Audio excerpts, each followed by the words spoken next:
You are listening to the USDN on the DFPN.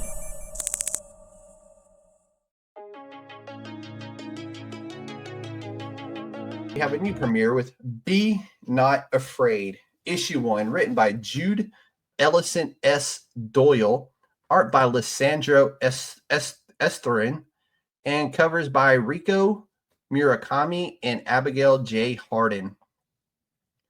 Cora Reims lived the isolated life, a simple farm girl, until one fateful summer day, prophetic visions brought her a visitor made of pure light, an angel.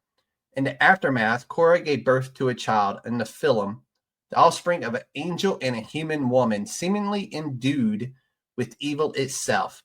17 years later, that child's cherubic appearance can no longer hide his monstrous nature.